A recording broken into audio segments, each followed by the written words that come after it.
Jai Nitya Lila Pravishta Om Vishnupad Paramahansa Astatarasata Sri Shila Bhakti Pramod Puri Goswami Maharaj Ki Tadiya Avirbhav Mahamahotsav Titi Srila Bhakti Pramod Puri Goswami Maharaj Ki Jai. Transcendental pure devotee Srila Bhakti Pramod Puri Goswami Maharaj Ki Jai.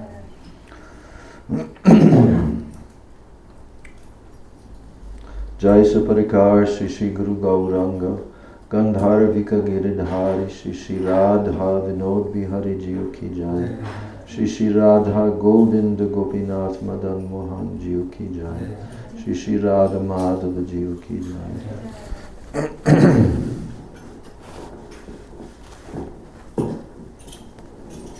Jai Nitya Lila Pravishta Om Vishnupad Paramahansa Astatarasata Sri Shila A.C. Bhakti Vedanta Swami Maharaj Srila Prabhupada Ki Jai. Nitya Lila Pravishta Om Vishnupad Paramahansa Astatarasata Sri Shila Bhakti Vedanta Narayan Goswami Maharaj Ki Jai. Nitya Lila Pravishta Om Vishnupad Paramahansa Ashtotarasata Sri Shila Bhakti Rakshak Sridhar Goswami Maharaj Ki Jai. Nitya Lila Pravishta Om Vishnupad Paramahansa Ashtotarasata Sri Shrimad Bhakti Pragyan Keshava Goswami Maharaj Ki Jai. Nitya Lila Pravishta Om Vishnupad Paramahansa Ashtotarasata Sri Shila Bhakti Siddhanta Saraswati Goswami Thakur Srila Prabhupada Ki Jai. Jai Mahabhagavat Srila Gorakishara Das Goswami Maharaj Ki Jai. Jai Shri Srila Sachidananda Bhakti Vinod Thakur Ki Jai. Vaishnava Sarvabhaum Shri Srila Jagannath Das Babaji Maharaj Ki Jai. Shri Gaudiya Vedanta Charja Baladev Vijayabhushan Prabhu Ki Jai. Srila Vishwanath Chakravarti Thakur Ki Jai. Narottam Srinivas Yamananda Prabhu Trai Ki Jai. Srila Krishna Das Kaviraj Goswami Prabhu Ki Jai. Shri Rup Sanatan Bhatta Raghunath Shri Jiva Gopala Bhatta Das Raghunath Sada Goswami Prabhu Ki Jai. Srila Swarup Damodar Rai Ramanandari Shri Gaura Parashada Vrinda Ki Jai. Namacharya Srila Haridas Thakur Ki Jai. Prem Sigoho Sri Krishna Chaitanya Prabhu Nityananda Shri Advaita Gadadhar Sivasari Gaura Bhakta Vrinda Ki Jai. Shri Antara Dweep Mayapur Simanta Dweep Godran Dweep Madhya Dweep Kola Dweep Ritu Dweep Jana Dweep Moda Druma Dweep Ruda Deep Atmaka Shri Shri Navadweep Dham Ki Jai. Shri Shri Radha Krishna Gopa Gopi Go Govardhan Dvadashavanatmaka Shri Braj Mandala Dham Ki Jai. Shyama Kunda Radha Kunda Yamuna Ganga Tulsi Bhakti Devi Ki Jai. Jai Shri Shri Radha Govinda Radha Gopinath Radha Madan Mohan Jiyo Ki Jai. Shri Shri Radha Gokulananda Radha Shyam Sundar Radha Raman Radha Damodar Jiyo Ki Jai. Shrimati Lalita Vishaka Adi Ashta Sakhi Vrinda Ki Jai. Shri Rupa Manjari Rati Manjari Ananga Manjari Adi Manjari Vrinda Ki Jai. Shrimati Vrinda Devi Ki Jai. Shrimati Purnamasi Yoga Maya Devi Ki Jai. Shri Gopi Swar Mahadev Ki Jai. Sarva Vishta Pradata Giriraj Govardhan Ki Jai. Grantaraj Srimad Bhagavatam Ki Jai. Shri Jagannath Baladev Subhadra Sudarshan Chakra Jiyo Ki Jai. Shri Jagannath Puri Purushottam Kshetra Dham Ki Jai. Bhakti Vigna Vinashana Shri Nrsinga Dev Ki Jai. Bhakta Prabhu Shri Prahlad Maharaj Ki Jai.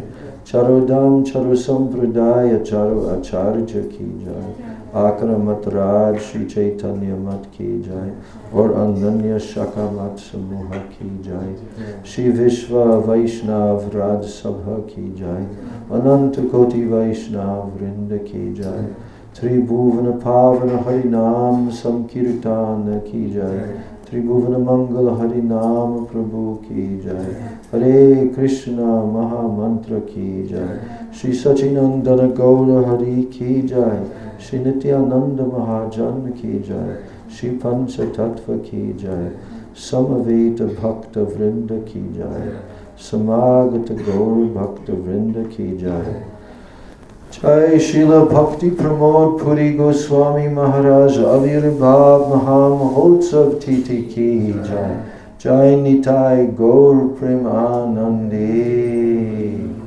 Nitai गौर प्रेमानंदे। निताय गौर प्रेमानंदे।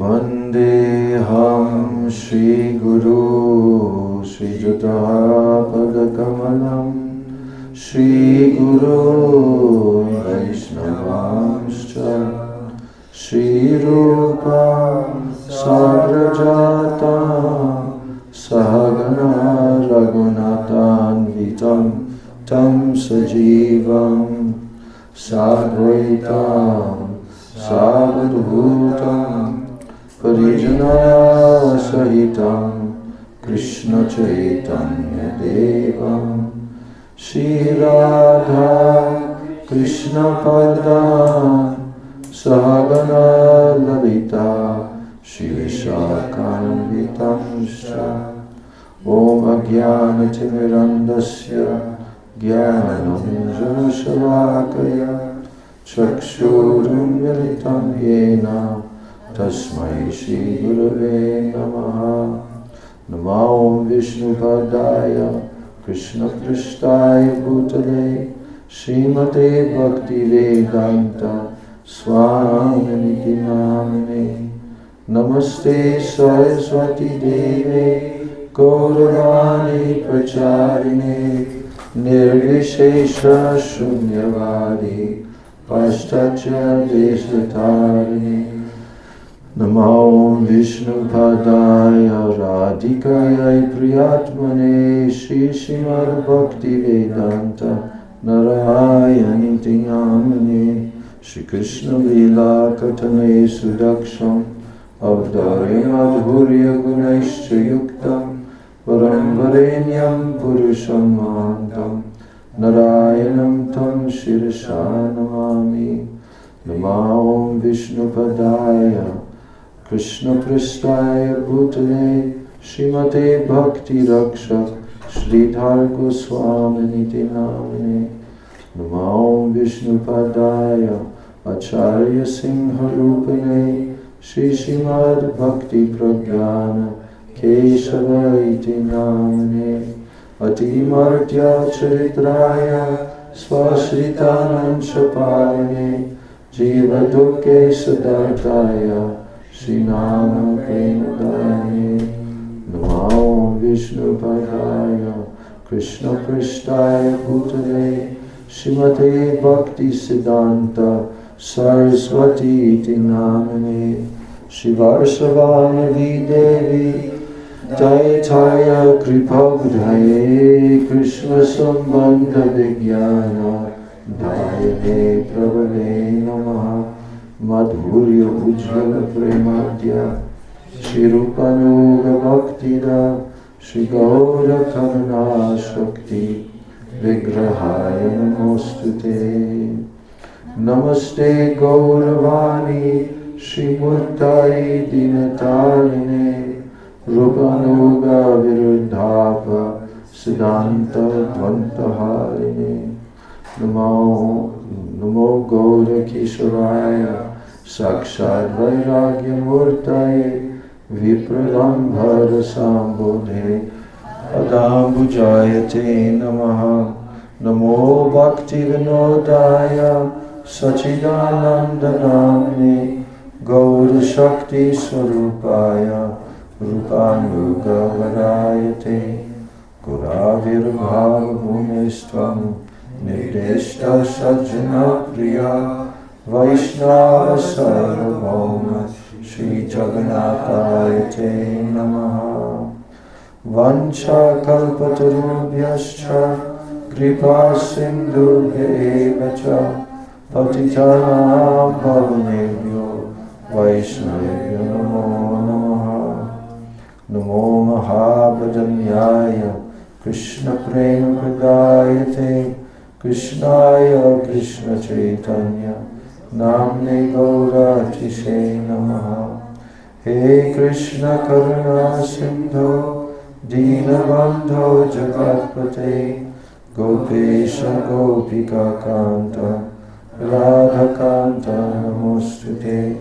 तप्तकाञ्चन गौराङ्गी राधे वृन्दावनेश्वरी वृषभानुसुते देवी प्रणमामि हरिप्रिये। जयतं सुरतोपङ्गो मम मन्दमतिर्गति मत्सर्वस्व पदाम्बोजो राधामदनमोहनो। दिव्याद्वृन्दरण्य कल्पद्रुमधा श्रीमद्रत्नकर सिंहासनस्थो श्रीमद्राधा श्रीलगोविन्ददेवो पृष्ठाभिषेक्यमानो स्मरामि। श्रीमद्रासरसारम्भे वंशीवता ततस्थितः कर्षणवेणुसुनैर्गोपीर् गोपीनाथ श्रीस्तु नः। वृन्दाय तुलसीदेव्याय प्रियाय केशवस्य च कृष्णभक्ति भरे देवी सच्चवचाय नमो नमः। श्रीकृष्ण चैतन्य प्रभु नित्यानंद श्री अद्वैत गदाधर श्रीवासादि गौर भक्तवृंद। हरे कृष्ण कृष्ण कृष्ण हरे हरे हरे राम राम राम हरे हरे। हरे कृष्ण कृष्ण कृष्ण हरे हरे हरे राम राम राम हरे हरे। हरे Krishna Krishna Krishna Hare Hare Hare Ram Ram Ram Hare Hare. We can what is that? Oh. We can sing one Guru song, and I think you're the person to do it. Okay? Any particular? Yeah, your particular one. Oh, okay. Hare Krishna. Hare Krishna. Jai Jai Shri Guru. Jai Jai Shri Guru.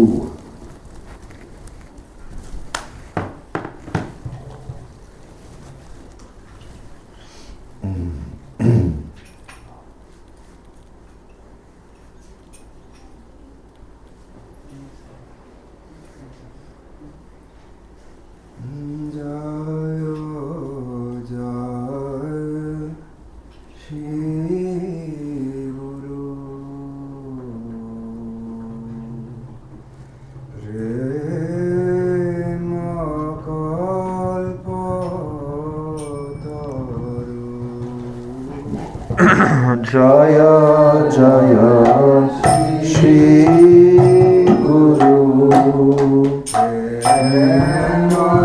Give me a pair of cartons. Jaya Jaya Shri Guru.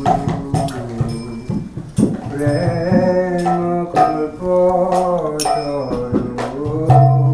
Jaya Jaya Shri Guru.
सूचना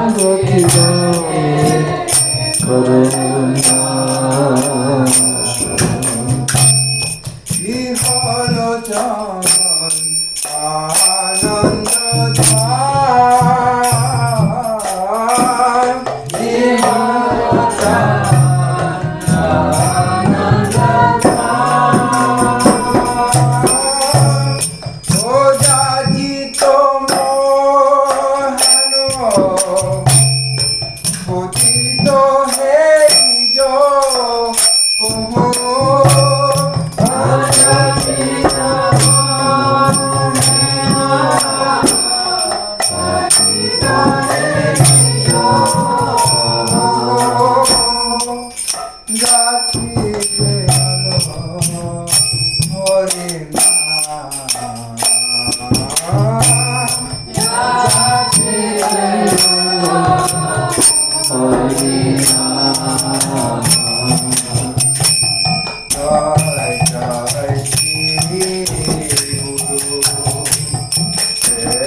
All glories to Sri Guru, the desired tree of praying, whose manifestation is most astonishing. With effulgent moonbeams of knowledge, he destroys the vast darkness of ignorance in the heart. His eyes are the abode of bliss. Seeing a person as fallen as me, this personality voluntarily gave me Harinam, even without my asking. I am wicked and helpless, and my mind is constantly absorbed in mundane matters. I do not possess even one iota of devotional merit, yet he still instructs me about Sri Vrindavan and the treasure of bhajan of the divine couple. Showering the world with the pure nectar of gold prem, Sri Guru fulfills everyone's hopes.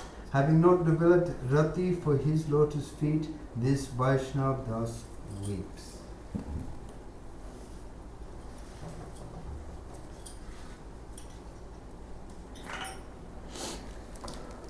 You want to sing one?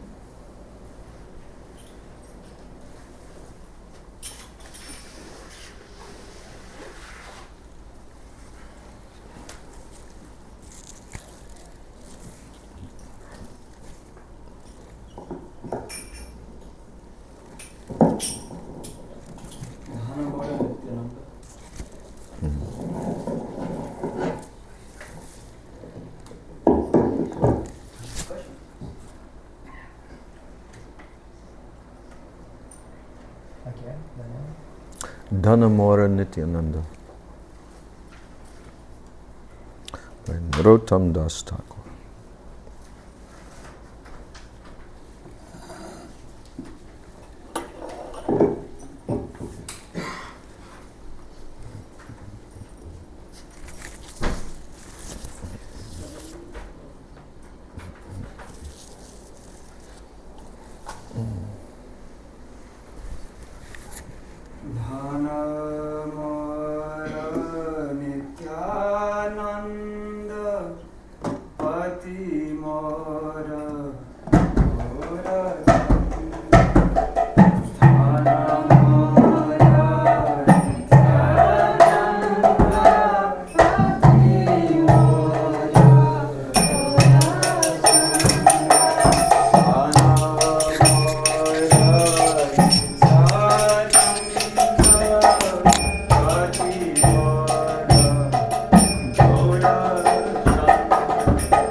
Read the translation.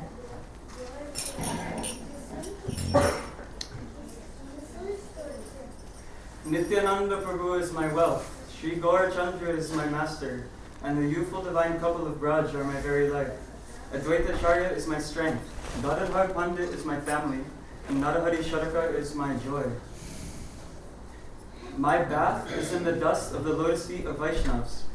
My situation is in the names of the Vaishnavas, and I have concluded that in order to savor Bhakti Ras, the best medium is Bhagavatam. My mind has firm faith in the remnants of the Vaishnavas and delights in the names of the Vaishnavas. My mind is fully encircled by the boundary of Vrindavan. Thus speaks the lowly Narottam Das.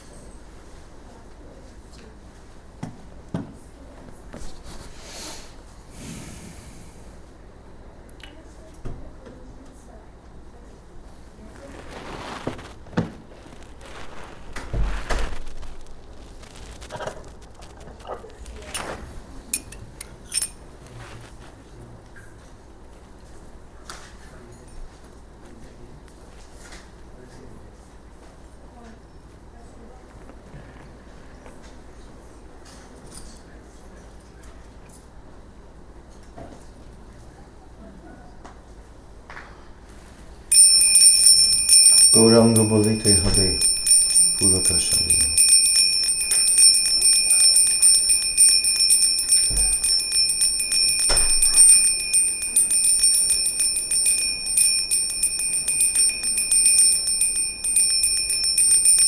Gauranga বলিতে হবে পুলকাশালীরা,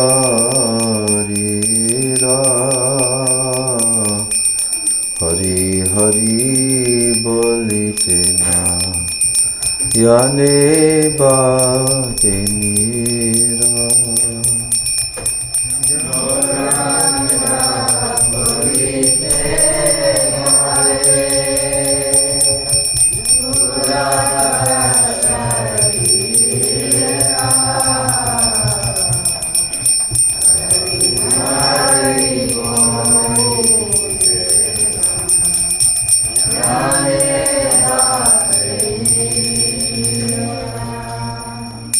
গৌরাঙ্গ বলিতে হবে পুলকাশালীরা, হরি হরি বলিতে না জানে বা বেনিরা।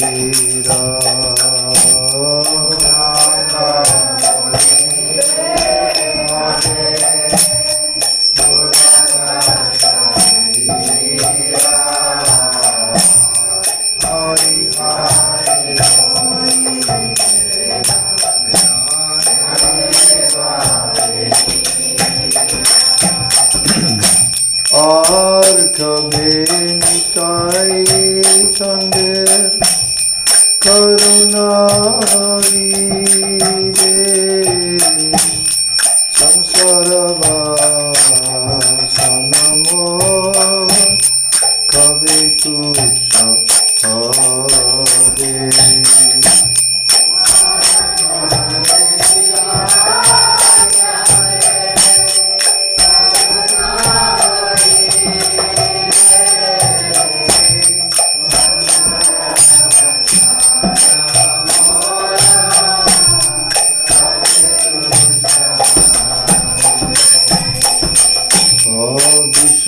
বিষয়াচারিয়া কবে শুদ্ধ হবে না, হবে হাম হে রাম শ্রী বৃন্দাবন।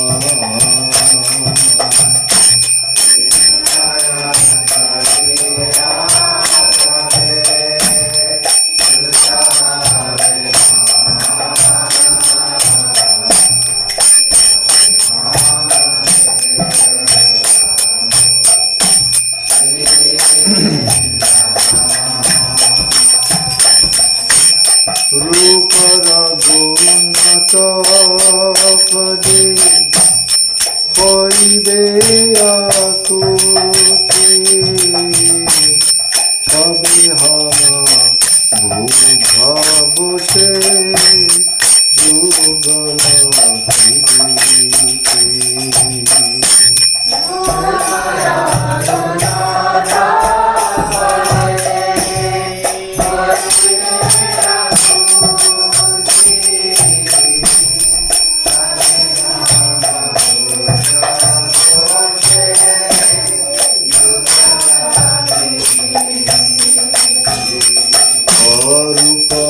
রঘুনাথ ভজে রঘু মোরায়াস, প্রার্থনা করয়ে সদা নরোত্তম Das.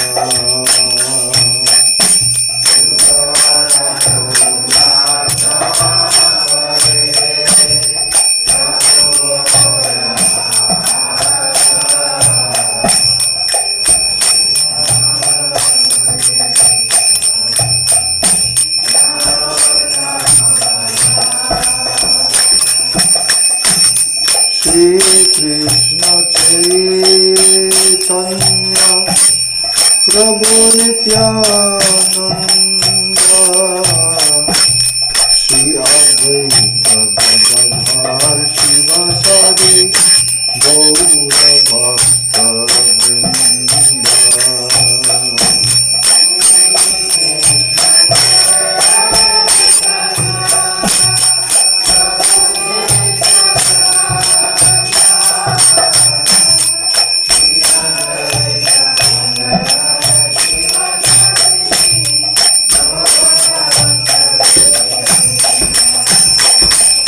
Shri Krishna Chaitanya Prabhu Nityananda Shri Advaita Gadadhar Shivasari Gaur Bhakta Vrinda.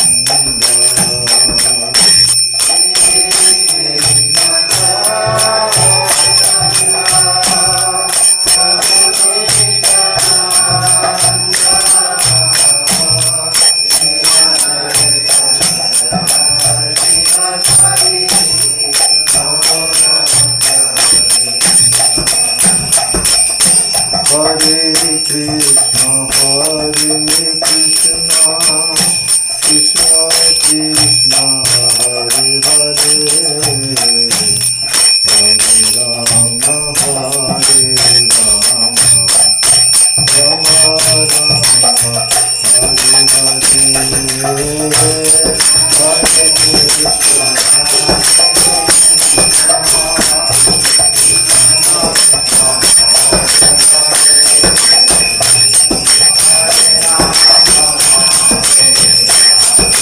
Hare Krishna, Krishna Krishna, Hare Hare, Hare Rama, Hare Rama, Rama Rama, Hare Krishna,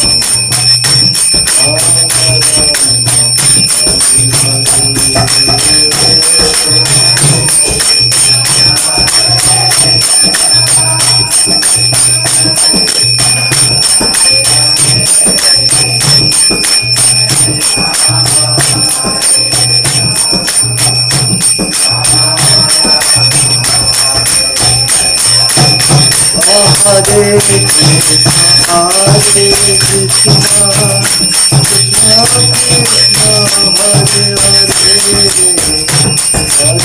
Hare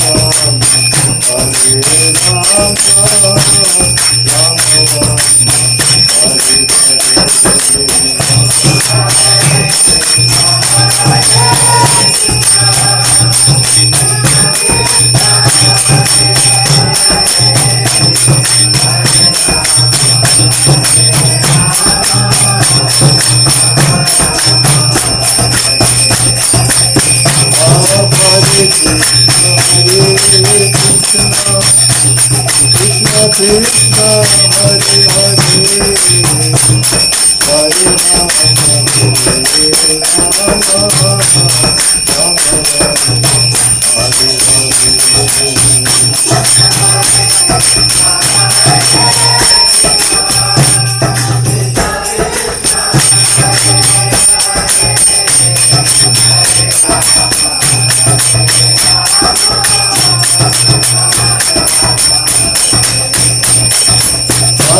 Radhe Govinda Radhe,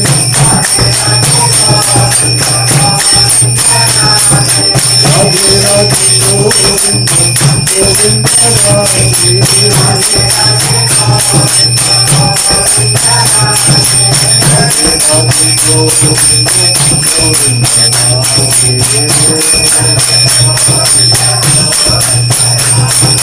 Radhe Radhe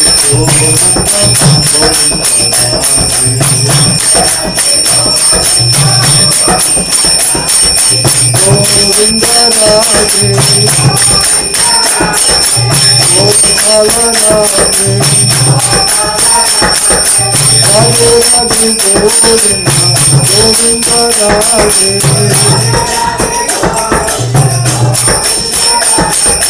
Radhe Radhe Govinda Govinda Radhe,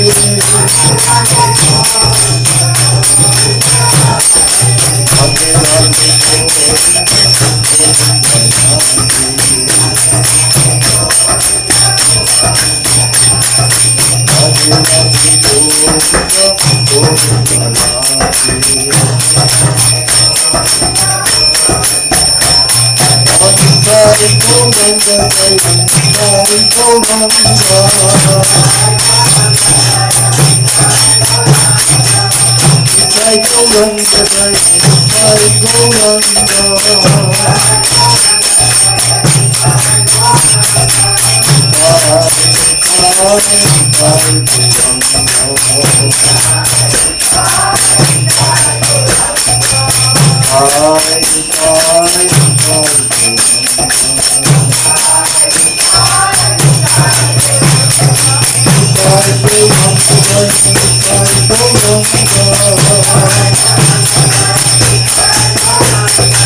Jai Gaur Premanande Hari Hari Bol.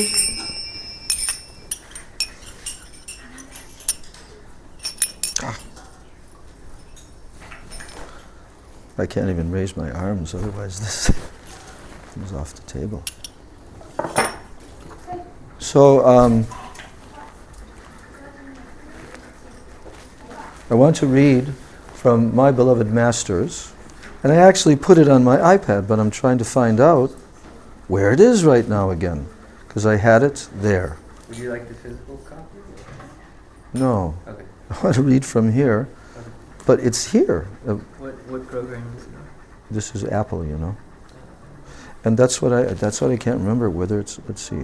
Do you use a specific app for it, or you just downloaded it? Like No, I on your downloaded device? it from. Okay, I went to email, and then I went to. You can search. Sheila. Oh yeah. Well, no, Shoot it, Sheila. shoot it. Yeah, but then what I had to do from there. Anyway, this is good enough. I'll just read from here. Okay. Okay. Do you like this table? I think so. Here, I can take the garland. Yeah.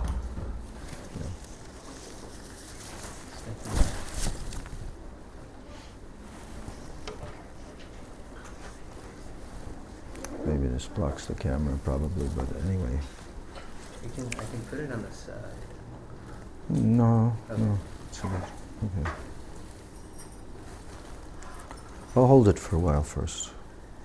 So how many of you devotees have read the book or parts of the book of My Beloved Masters by Srila Bhakti Vigyan Bharati Goswami Maharaj? This is not working. What's going on? How many have read? Raise your hands. Haribol. Okay. So I've been reading this book, I don't know, for 5-7 years, something like that. And whenever there's an appearance or a disappearance day of some of our great acharyas and also disciples of Bhaktisiddhanta Saraswati, I like to reference to this book because it tells wonderful things about all these personalities. Now in this case, because it's now the appearance day of Srila Bhakti Pramod Puri Goswami Maharaj, we have a very special, and we won't have enough time to read the whole thing because it's quite long, but Srila Bhakti Vigyan Bharati Maharaj really did a spectacular presentation of Srila Puri Maharaj's life and his teachings and his qualities and his reciprocation with different devotees and so forth. Many, many different anecdotal pastimes and so forth to show who was this personality.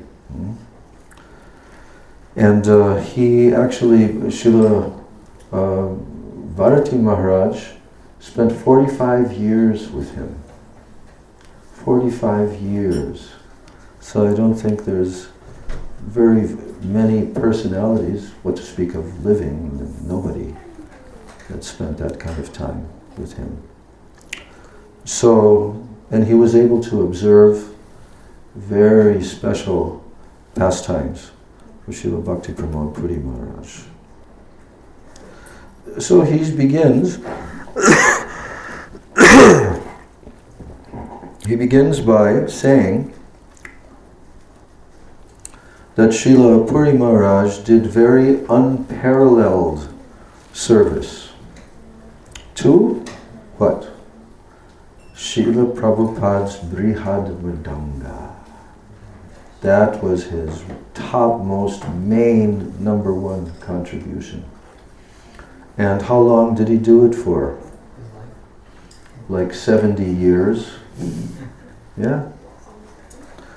So he begins by saying about Srila Puri Maharaj, in 1922, at the age of 24, Sri Srimad Bhakti Pramod Puri Goswami Maharaj, who was then named Pranavananda Brahmachari, he accepted complete shelter at the lotus feet of Srila Prabhupada on the most auspicious day of Sri Krishna Janmashtami. And on that day he accepted both Harinam and Diksha initiations, and he engaged himself exclusively in the service of the mutt. Previously he had been a science student who later switched to studying the arts. And after finishing his secondary schooling and receiving his Indian school certificate, then he went on to study the arts at the university level, and he acquired a Bachelor of Arts degree. Now what is this?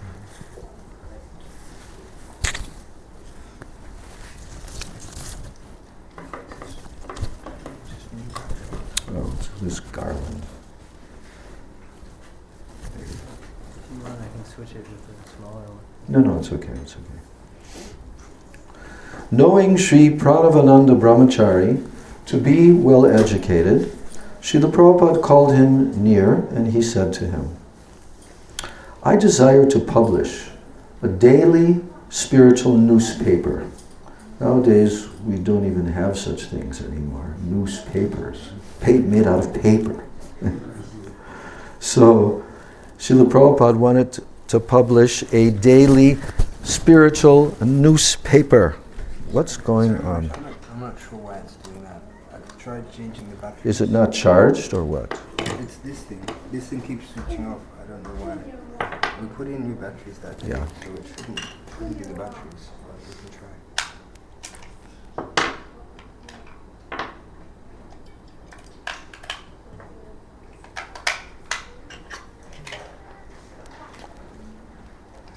Hari Hari, Hari Bol, Hari Bol.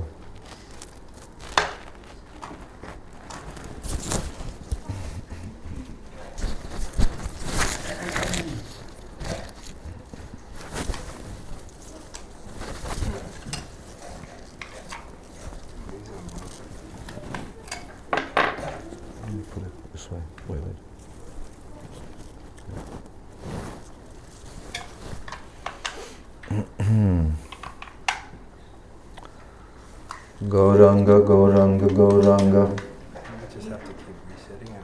What? I think we might just have to keep resetting it. It might be defective.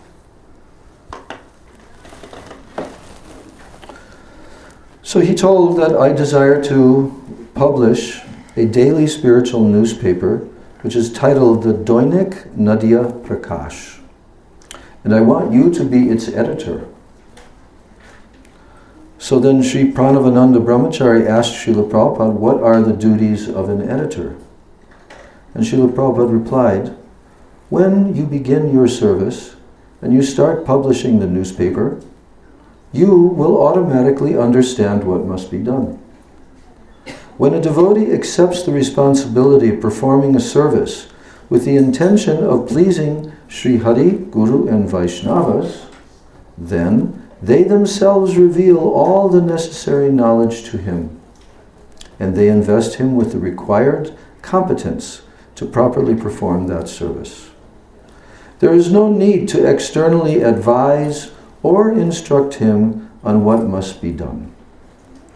So under the editorship of Sri Pranavananda Brahmachari, the Dainik Nadia Prakash preserved and broadcasted the teachings of Srila Prabhupada. And when it was distributed among the masses, it illuminated the whole world with its literary and spiritual excellence. Contemporary scholars were baffled that someone was publishing a spiritual newspaper, and that too on a daily basis. So I heard the following instance from the lotus mouth of Srila Puri Goswami Maharaj himself. Once, while speaking with Srila Prabhupada at Sri Gaudiya Math in Bagh Bazar, Kolkata, there was one man. He was the founder of the world-famous Banaras Hindu University in Varanasi. His name was Sri Madan Mohan Malaviya. So he's speaking with Srila Prabhupada. And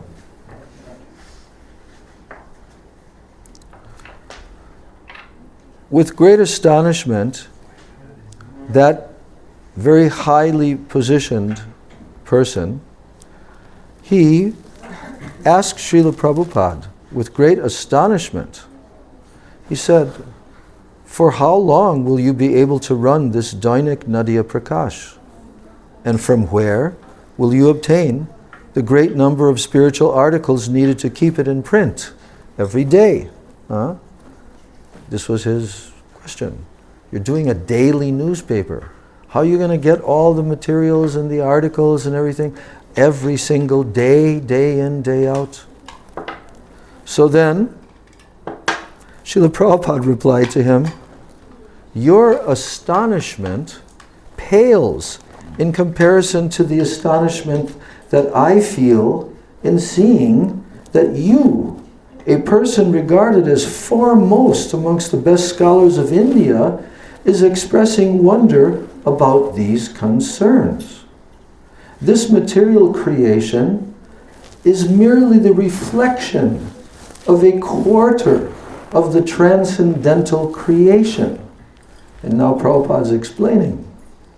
Across the globe, there are countless newspapers are published every day in different languages. And this earth planet is only one part of the 14-fold planetary systems which belongs to just one of the innumerable Brahmandas in the material creation.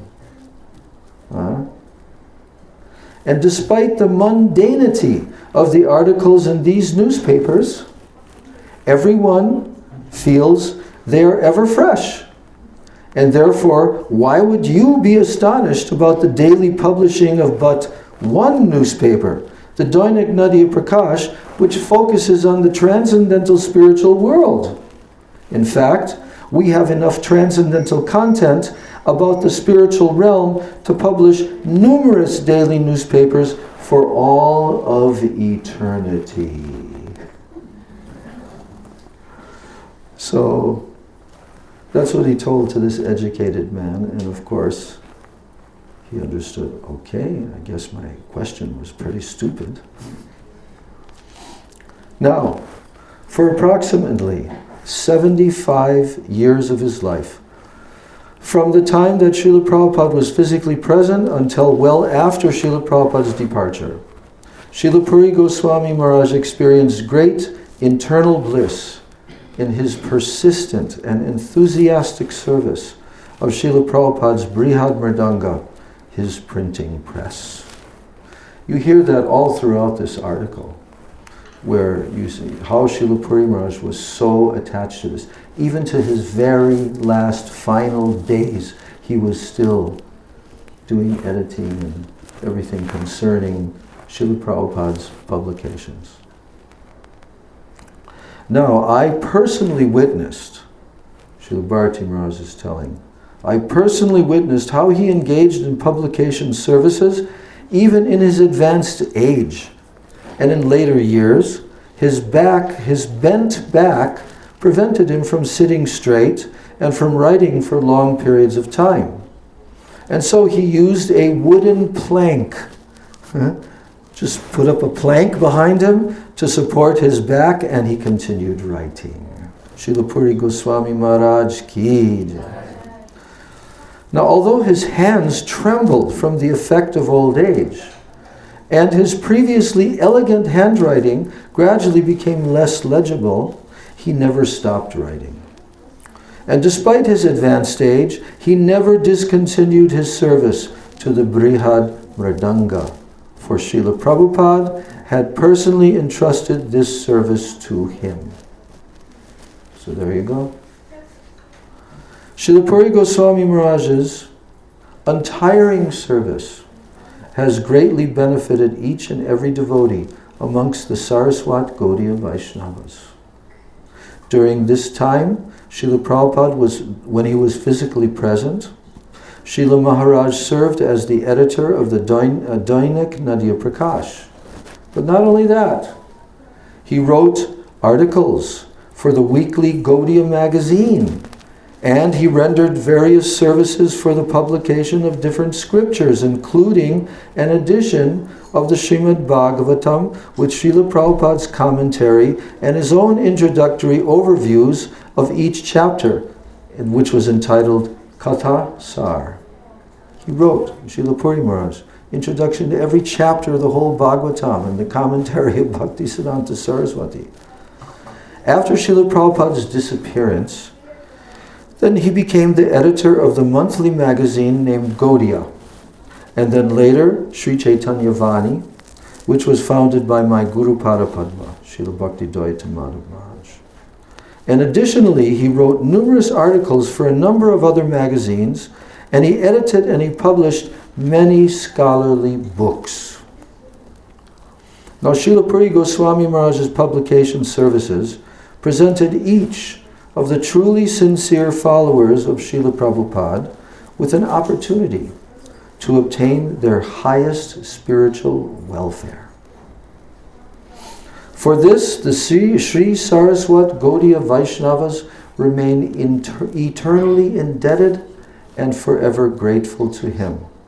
Whether Srila Puri Goswami Maharaj is acknowledged or not, all the Gaudiya Math branches and the sub-branches established in the wake of Srila Prabhupada's disappearance, as well as those that will be established in the future, all of them bear a strong, unbreakable relation, whether direct or indirect, to the transcendental words, the Vani, that was expounded in his literary contributions.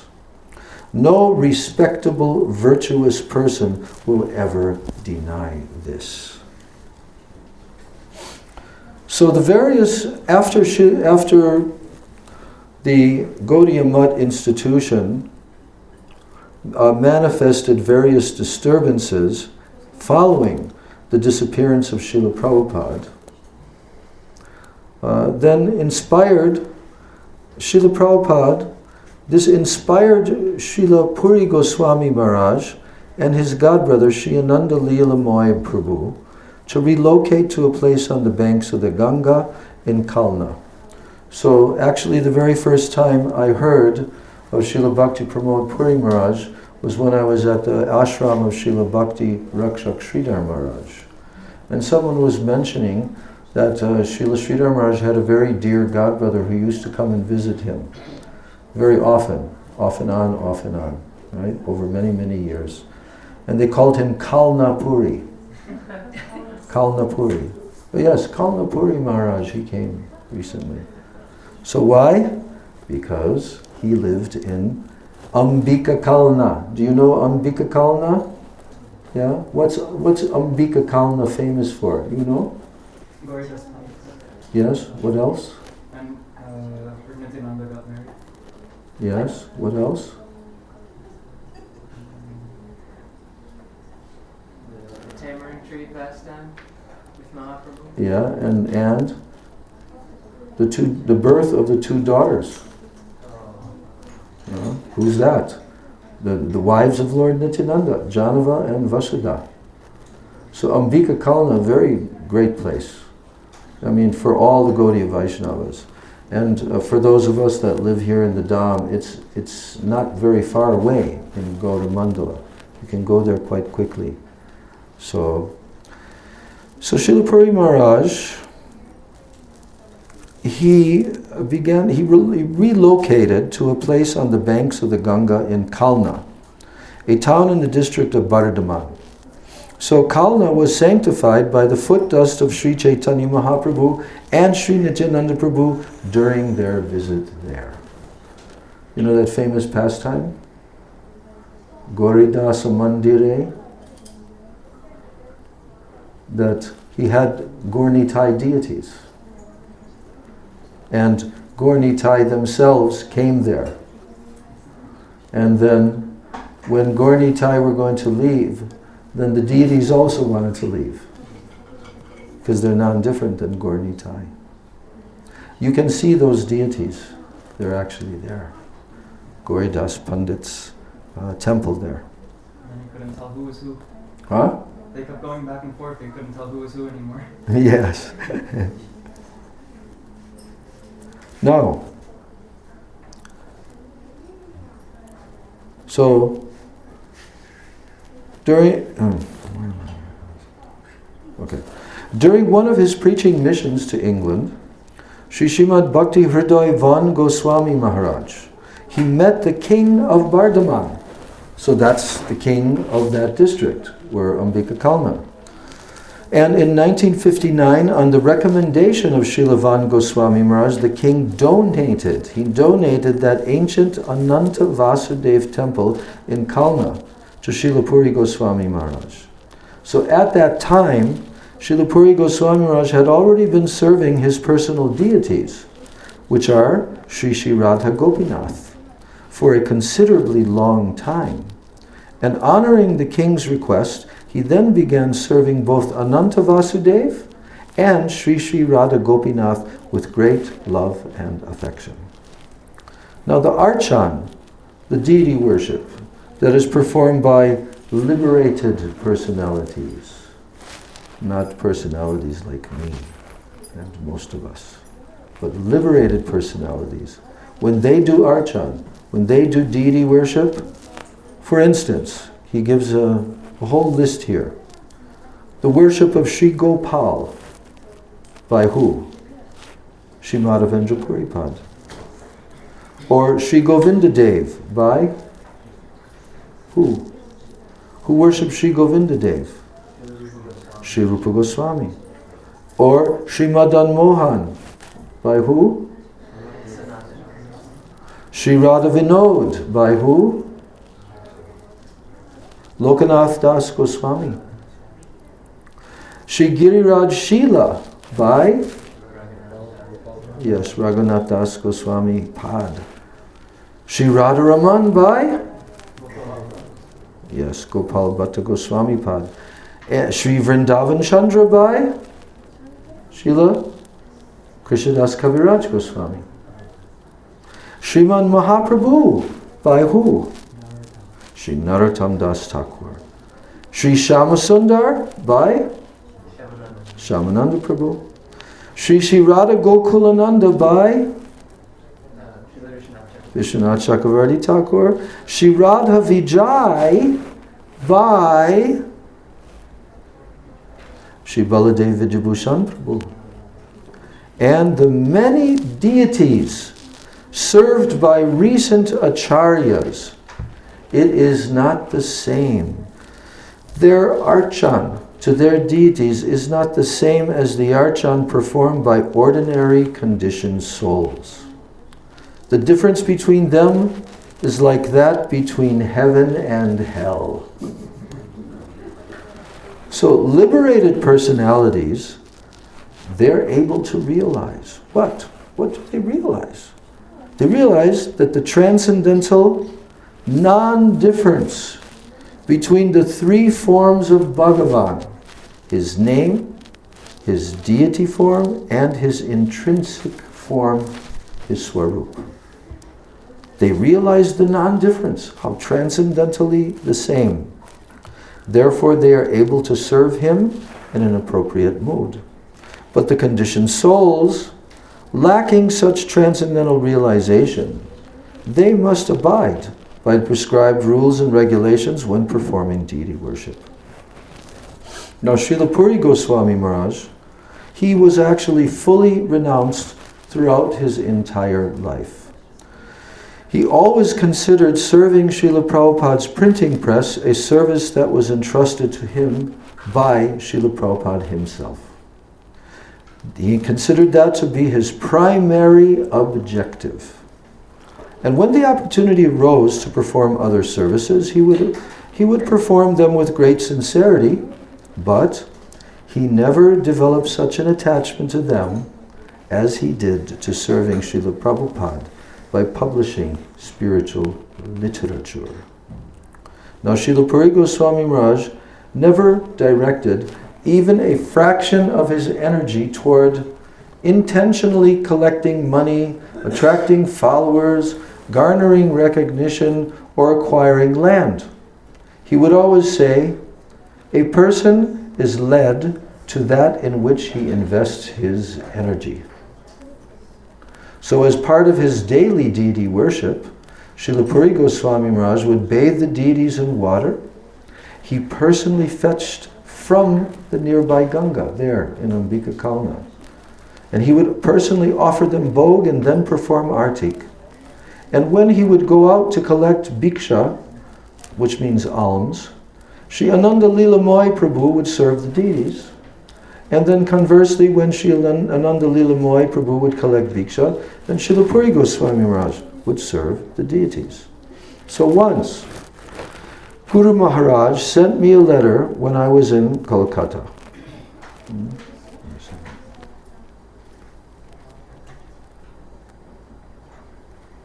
Sorry. Okay. Once Guru Maharaj sent me a letter when I was in Kolkata. He wrote the following: to commemorate the appearance day of Srila Narottam Das Thakur, Srila Puri Maharaj is arranging for a festival to be held at the Ananta Vasudev temple in Kalna on Maghi Purnima, full moon day in January, February. It would be good if you could assist him. I have also asked Sri Krishna Keshava Prabhu, Sri Madhu Matana Prabhu, Sri Vinod Bihari Prabhu, and others in Mayapur to join the festivities. So this is the letter that Srila Bharati Maharaj received from his Guru Maharaj. So this is one of my favorite stories. Luckily it comes in toward the very beginning. It's an amazing, amazing story. Amazing. When I reached Kalna, one day before the festival, I saw that the devotees that Guru Maharaj had mentioned in his letter, they were already there. And also present were Dr. S.N. Ghosh, Dr. Naveen Ranjan Sen Gupta, both of whom were disciples of Srila Prabhupada and residents of Kolkata. And that evening, I asked Srila Puri Goswami Maharaj, Srila Maharaj, is something wrong? I noticed there is nothing to cook, nor are there any cooking utensils. There are not even flowers with which to decorate the temple for tomorrow's festival. So, what has happened? Srila Puri Maharaj replied, Sri Ananda Lila Moy Prabhu never mentioned anything to me. I suppose these things will be managed somehow. Now, feeling dumbfounded, I thought, Srila Maharaj has invited so many people to this festival, but he is not the slightest bit worried that as of yet nothing has been arranged. And moreover, I do not understand why Srila Maharaj has mentioned Sri Ananda Lila Moy Prabhu's name, because to the best of my knowledge, Sri Ananda Lila Moy Prabhu was never made responsible for arranging anything. So who knows what deep bhav, what confidential mood Srila Puri Goswami Maharaj must be experiencing. So although I tried, I was unable to ignore my concern. I asked Srila Ananda Lila Moy Prabhu about the situation, but I was unconvinced by his reply. And thus I returned to Srila Puri Goswami Maharaj and I asked, Maharaj, when and from where are the ingredients for preparing bhog to arrive? Srila Maharaj replied, I cannot say, but I have firm faith that by the will of Bhagavan, everything will be just fine. Certainly, I replied to him. And I then asked him, is it possible to borrow any large pots and cooking utensils from someone nearby? Then he replied, yes. Sri Prakriti Bhushan Datta lives close by. He is the chairman of the Kalna municipality and he has many such items. You can ask him.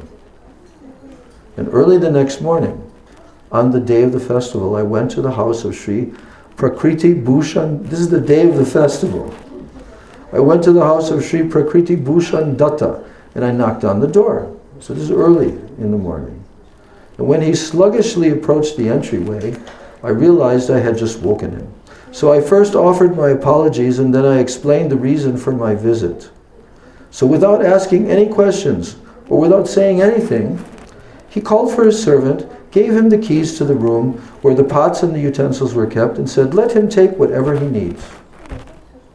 So after I brought all the necessary pots and utensils to the mat, then all the devotees cleaned them. And in the meantime, a couple of persons had brought a few meager ingredients for cooking bhog, but the amount was far from sufficient. So after I placed large pots of water, have you seen the large pots of water during Gaur Purnima? When they're cooking here for a few thousand people? Yeah. So you have to first of all put these gigantic large pots to boil the water and start the whole thing happening. And that takes time to boil a large pot of water. So, now,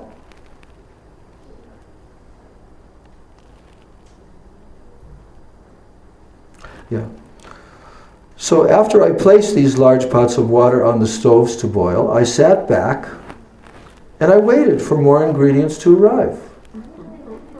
And within a very short time, people began to arrive, one after another, like a line of ants, offering scores of items like jaggery, sugar, rice, pulses, flour, vegetables, milk, and curd.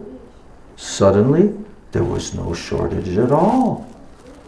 The mutt appeared as if it were a grocery. And seeing the abundance, I was reminded of a verse from the Bhagavad Gita.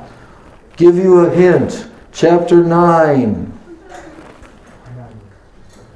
verse 22. Ananyas chintayantu mam ye jana paryupasate tesham nityabhiyuktanam yogakshemam vahamyaham. So this is Krishna's own words. He says, Ananyas chintayantu mam. Those who are devoid of other desires, who are always absorbed in contemplating me, and who always worship me, I personally carry their necessities.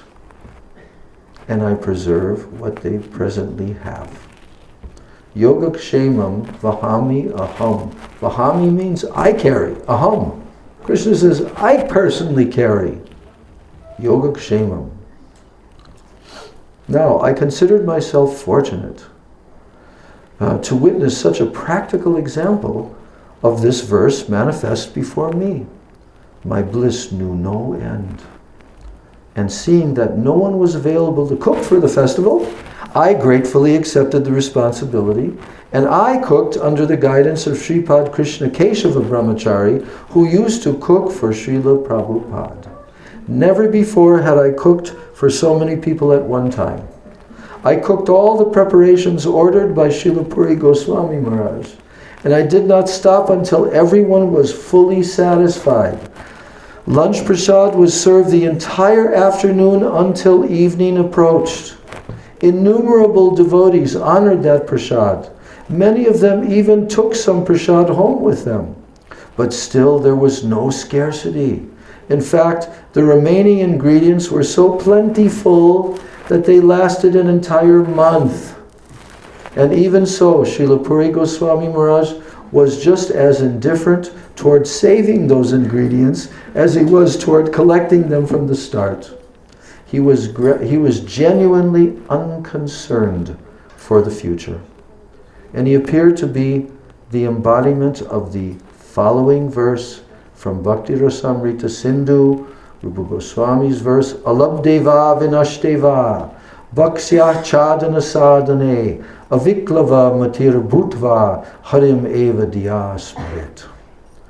Even if a practitioner of devotion is unable to obtain the necessities of life, or if he loses something after obtaining it, he should remain untroubled and he should continue remembering Sri Hari.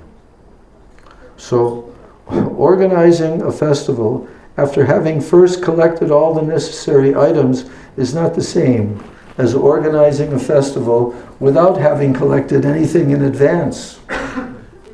One way or another, Bhagavan undoubtedly fulfills the desires of his surrendered devotee. So by Srila Puri Maharaj's mercy, I was able to attend this most memorable, distinctly unique festival, and thereby for the first time in my life to gain the opportunity to receive darshan of several deities, including, here's the deities that are there in Ambika Kalna. Shri Shri Gaur Nityananda Prabhu, served by Gauridas Pandit Ji. The deities established by Shri Surya Kant Sarakela, who is the father of Sriman Nityananda Prabhu's wives, Shri Janava and Vasudha Devi. The tamarind tree that was associated with Shri Chaitanya Mahaprabhu's pastimes. The deity of Shri Nam Brahma, served by Shri Bhagavan Das Babaji Maharaj, as well as a number of other worshipful deities and places in Kalna. So I attended many festivals organized by Shri Gopinath Gaudiya Mutt, the mutt which was established by Srila Puri Goswami Maharaj, both while he was present in this world and even after his disappearance, when his disciple Shri Bhakti Vibhud Bodhayan Maharaj began organizing the festivals. And I can say that although modern convenience has made it relatively easy to arrange extravagant festivals, but I never again saw a festival as remarkable as the one I experienced in Kalna, for which no prior arrangements were made. Srila Puri Goswami Maharaj's transcendental glories manifested at that festival, and witnessing them firsthand left a deep impression on my heart. Srila Puri Goswami Maharaj ki jai. So now, once, Srila Puri Goswami Maharaj asked me to write a report about the spiritual activities that are happening at the Gokul branch of Sri Chaitanya Gaudiya Mutt, where I was staying at the time.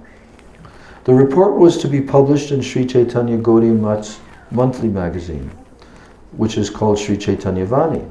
So although I had no previous experience, Srila Bharati Maharaj is telling, in composing articles for publication, I followed Srila Maharaj's instruction, considering it to be non-different from that of my Guru Maharaj.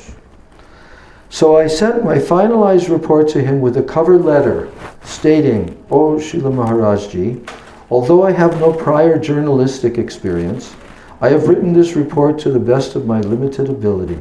Please accept whatever you deem adequate and please reject the rest." So when the report was published in Sri Chaitanya Vani, I noticed that he had published it exactly as I had sent it, with not a single word omitted or changed. And the next time that I met with Srila Maharaj, he told me, "Oh, your writing was quite erudite. I did not find anything out of place or in need of editing, so I kept everything as it was." So hearing this, it reminded me of how Srila Krishnadas Kaviraj Goswami described Sri Haridas Pandit, who was the Pujari of the Sri Govinda Dev temple in Sri Chaitanya Charitamrita, by saying, "Vaishnavera gunagrahi na dekai dosha," that he accepted the good qualities of the Vaishnavas and he ignored their faults.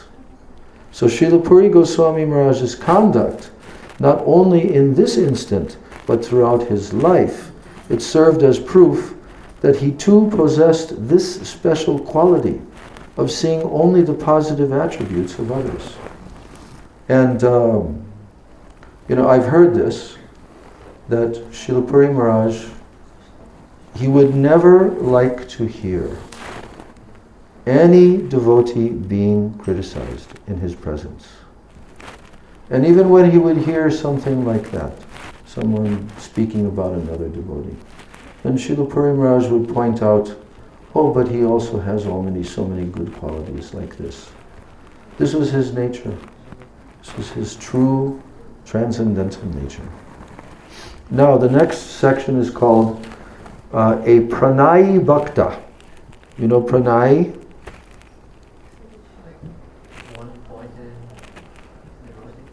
Actually, Pranayi means that he has attained the stage. Prem, Pranay, Rag, Anurag, like that. Pranayi means loving, very deeply loving devotee. So in earlier times, during the Rath Yatra in Puri, the festival management used to arrange a special area in the front of the chariots where the devotees could perform kirtan without any disturbance. And the common people were not permitted to enter there. So once, while Gaudiya Math devotees were performing kirtan in that area under the guidance of my Guru Maharaj, then the servants or the pandas of Lord Jagannath became so ecstatic by hearing the kirtan of my Guru Maharaj that they lifted Guru Maharaj on their shoulders and they forcibly carried him onto the Lord's chariot. So meanwhile, absorbed in the mood experienced by the Brajagopis, when they meet with Sri Krishna in Kurukshetra, which is the mood of the Rath Yatra festival, so Srila Puri Goswami Maharaj was dancing and singing the following song in front of the chariot, which Mahaprabhu himself sang. Seto parananata painu jaha lagi madana dahane juri genu. And this means, what Mahaprabhu was singing is, he said, "Now I have gained the Lord of my life, my Parananatha Painu, Parananath, in the absence of whom I was being burned by Cupid and I was withering away."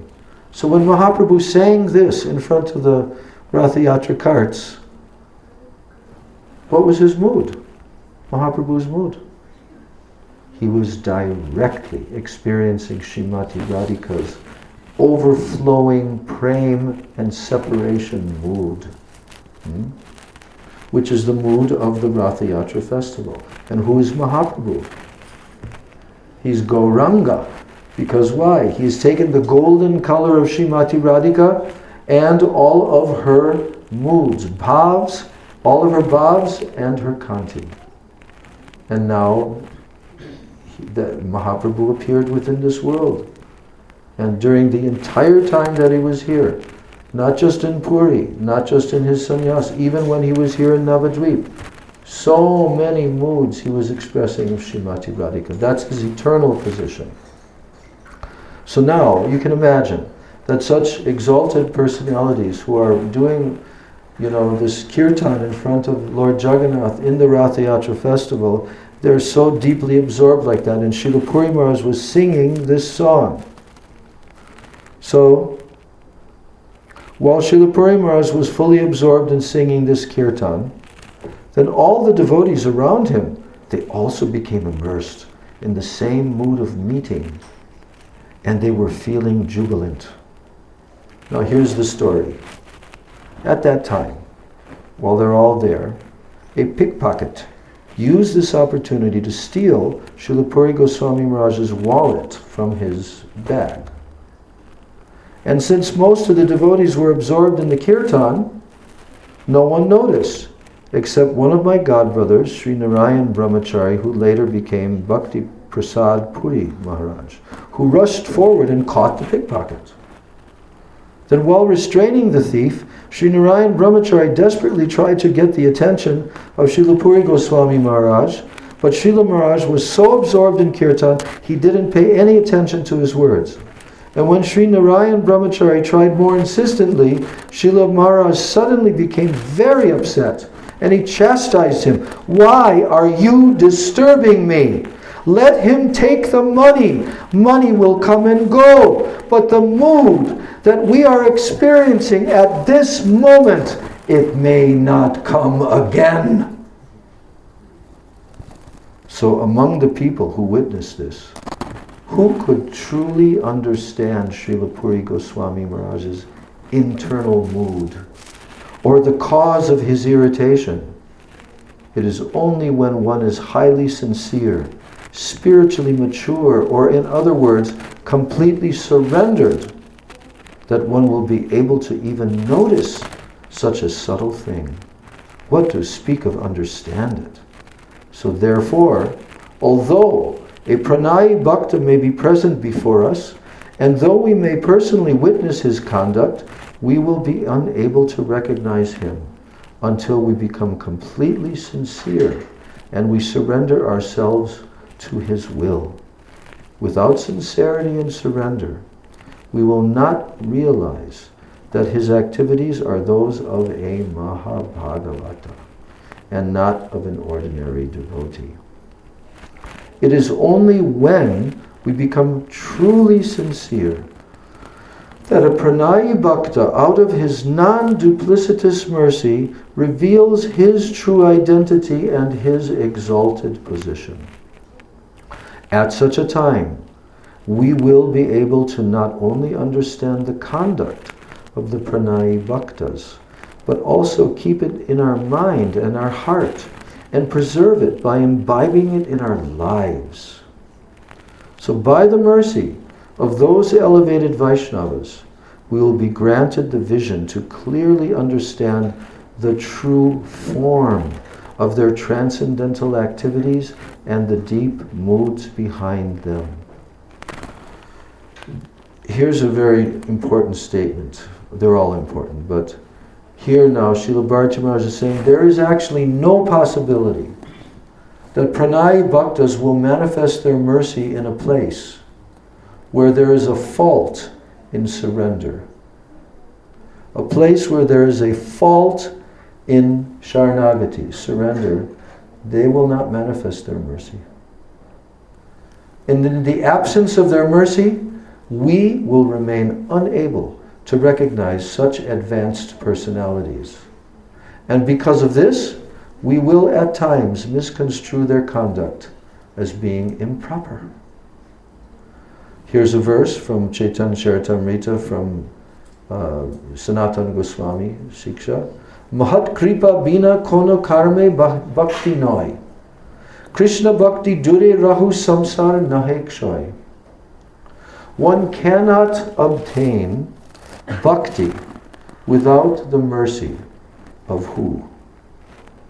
Without Mahat. Mahat means a very great spiritual personality, Mahabhagwat. So you cannot obtain bhakti without that. So what to speak of Krishna bhakti, one cannot even be relieved from the bondage of material existence. This is the statement of that shloka. Therefore, it is only when one receives the mercy of pranayi bhaktas that one can identify both pranayi bhaktas and those who are sincere in their efforts to become pranayi bhaktas. Only then you can identify who's who. Otherwise not. No proper vision to be able to understand it. These personalities. Now, Srila Bharati Maharaj is saying that we have seen that if anyone would give even a single rupee to Srila Puri Goswami Maharaj, he would take it, touch it to his forehead, and then very carefully keep it in his bag, saying, "This money has been sent by Srila Prabhupada for the service of Bhagavan." But in the above-mentioned incident, Srila Maharaj has said, "Let them take my money, but do not bother me." So why is it that he has, in one instance, shown deep respect for an object that he considers to be sent by his Guru Maharaj for the service of Bhagavan, but in another instance, he exhibited disregard for that very same object? Through this, Srila Puri Goswami Maharaj is demonstrating that when one is absorbed in performing a higher service, then a smaller service may be automatically neglected. There is no consideration of loss or harm in this. Now, many people were present. Many people were present when the pickpocket was stealing Srila Puri Goswami Maharaj's money, and each reacted to the incident according to his respective qualification. The senior Vaishnavas, who were fully absorbed in kirtan, relishing the divine moods of the Rath Yatra festival, they were not at all agitated. Whereas the junior neophyte devotees, who hurried to apprehend and punish the pickpocket, they must have felt disappointed when Srila Puri Goswami Maharaj chastised them for disturbing his mood. Now, when I witnessed this incident, I was reminded of a verse from Bhagavad Gita. Ya nisha sarva bhutanam tasyam jagarti samyami yasyam jagrati bhutani sa nisha pashyato mune. Which chapter? Number 2. So here, Krishna is telling what is night for certain beings is day for the, self-control, like that. So here, this verse is being translated that intelligence related to the soul, it is like night for common materialistic persons. However, a steady and controlled person with fixed intelligence, he remains awake in that same intelligence. The common person remains awake when intelligence is engaged in sense objects, but for he who perceives the absolute truth, this same situation is like night. So materialistic persons, they are conscious only of things that are related to this material world. Right? Day and night, 24 hours a day, non-stop, they're in materialistic samadhi. And their concern is for collecting money. Their concern is such that they may fight over a single penny. They have no time to think about their true spiritual welfare, paramartha. Nor are they the least bit bothered to inquire about it. And conversely, those who are completely aware of Atma Tattva, or the truth about the soul, they always endeavor to what?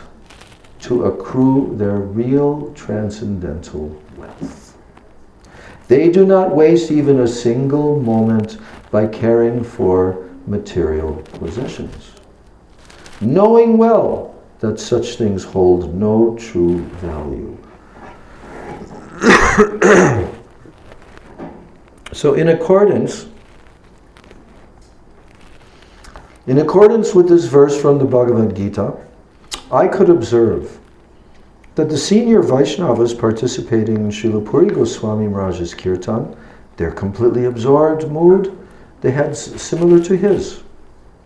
And due to their absorption, they were oblivious to the pickpocket.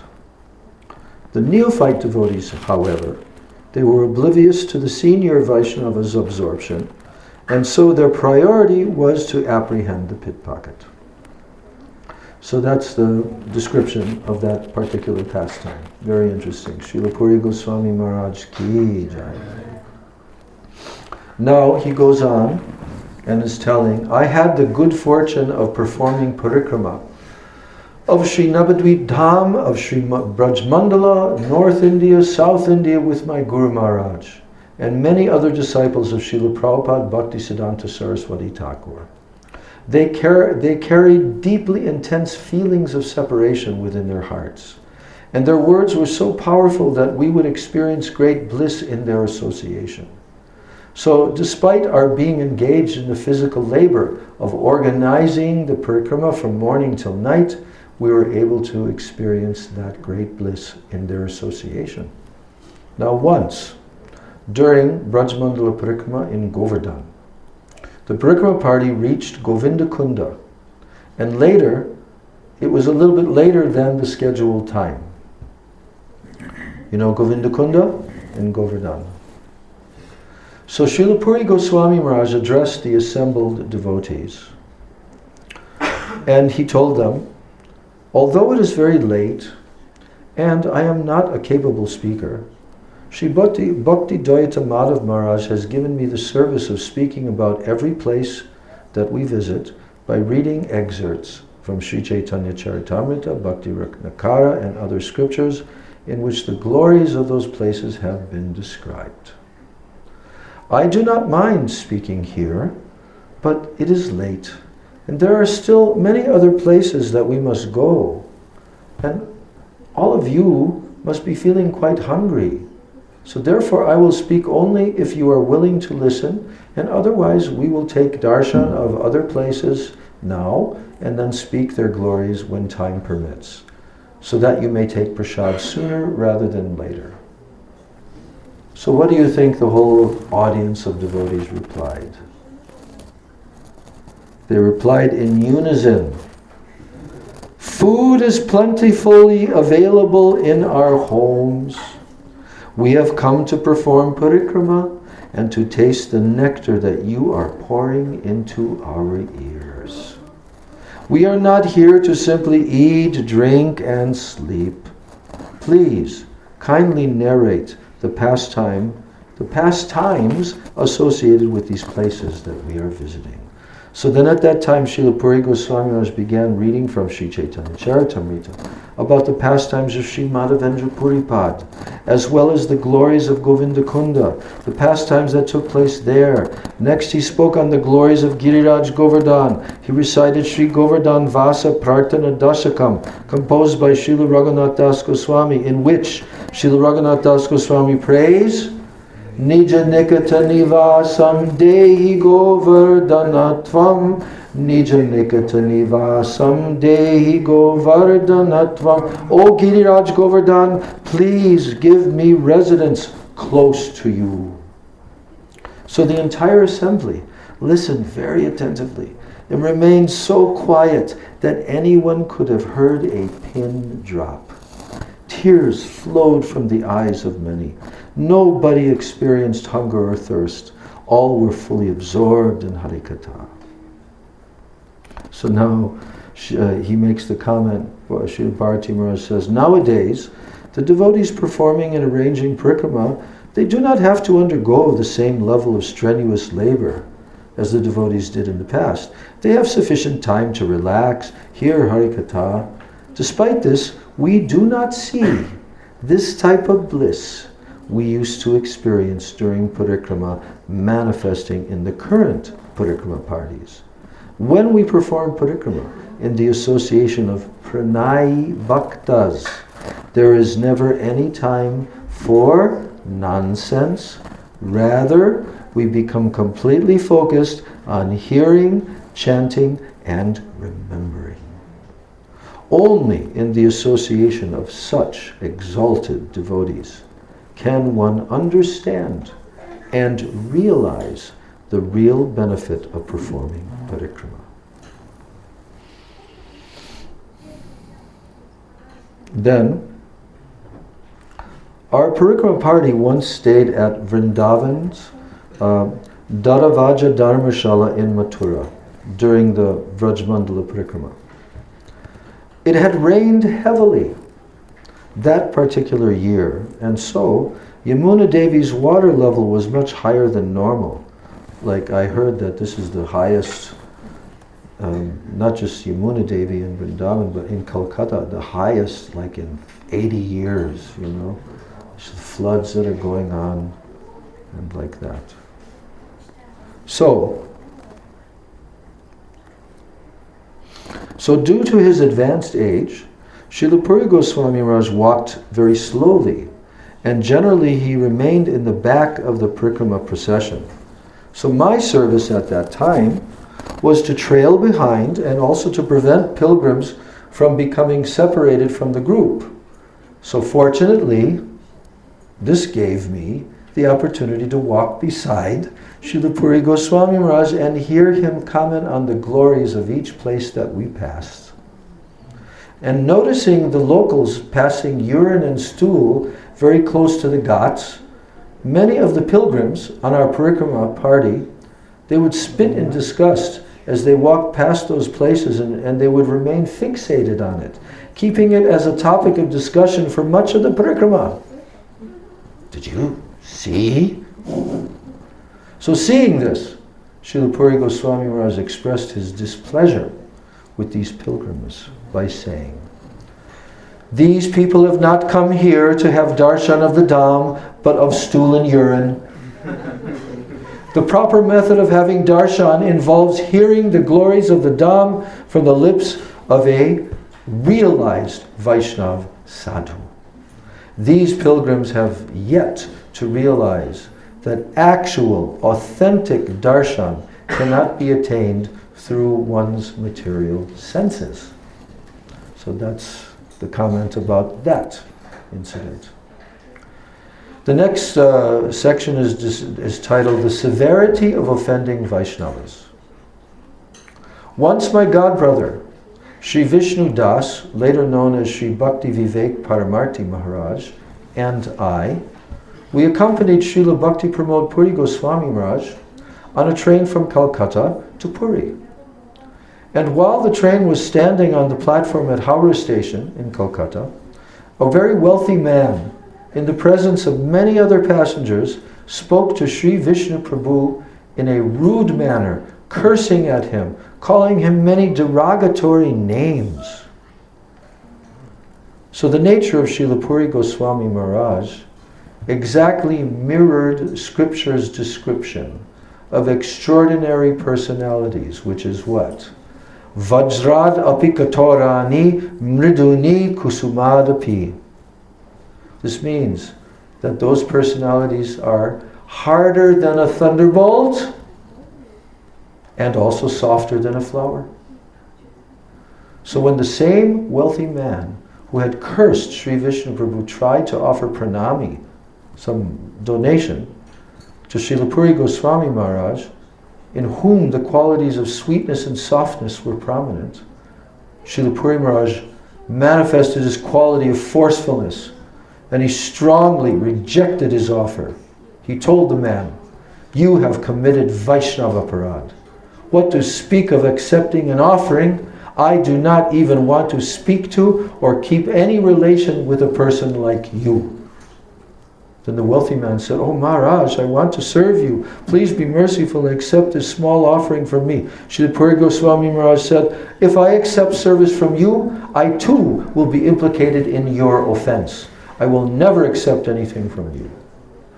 So despite his insistence, the wealthy man was unsuccessful in his attempts to persuade Srila Puri Goswami Maharaj to accept his offering. Unfortunately, he was unable to pick up on Srila Puri Goswami Maharaj's subtle hint that he should ask forgiveness from Sri Vishnu Das for his offense. Next section, great eagerness to serve the Supreme Lord. One night, the deity of Sri Gopinath Jiu of Agradvip, which is Sri Gauramandala in Gauramandala, this Gopinath deity appeared to Srila Puri Goswami Maharaj in a dream. Now previously, Sri Gopinath Jiu was served and worshipped by the expert singers and the eternal associates of Sri Chaitanya Mahaprabhu. Which ones? We sing their names in the Artik every evening. Sri Govinda Ghosh and his two brothers, Sri Vasudev Ghosh and Sri Madhava Ghosh. So this deity was served by them. So in this dream that Srila Puri Maharaj had, Sri Gopinath Jiu expressed his desire to eat sweet rice cooked by Srila Maharaj. Srila Puri Goswami Maharaj gave fulfilling Sri Gopinath's desire the highest priority. Without delay, he inconspicuously hired 4 rickshaws early that very morning with the help of Sri Bhupen Mitra, and he departed for Agradvip with great enthusiasm. Then several devotees, including my godbrother, Sri Bhakti Niloy Mangal Maharaj, and myself, we accompanied him. And as soon as we arrived, Srila Puri Goswami Maharaj prepared sweet rice for Sri Gopinath Jiu. Now, previous to this experience, I had no knowledge of that place, nor had I known Sri Gopinath Jiu resided there. It is due to Srila Maharaj's mercy that I was able to have darshan of Sri Gopinath Jiu. Now, the next section is saying that the parikrama of the Dham, it is actually a limb of which one of the 9 limbs of bhakti? The Dham parikrama. It's a limb of what? Which one? Shravanam, Kirtanam, Smaranam?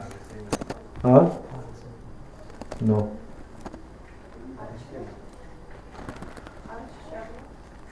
It's actually a limb of Archan, deity worship. During Navadvip Dham Parikrama, Guru Maharaj would respectfully engage Srila Puri Goswami Maharaj in leading the Parikrama party.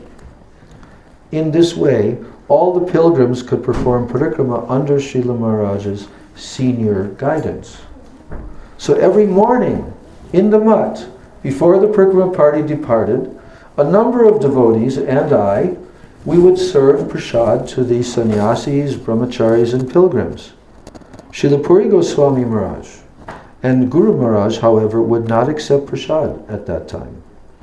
I noticed that they would accept prasad only after our parikrama reached Jyotpit and they had darshan of the deities. So I requested Srila Puri Goswami Maharaj, please kindly explain the reason that you and Guru Maharaj have only now accepted prasad here at Yogpit and not in our mutt this morning.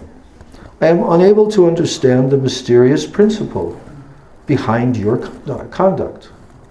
So Srila Puri Goswami Maharaj replied, Dham Parikrama is a limb of Archan, deity worship.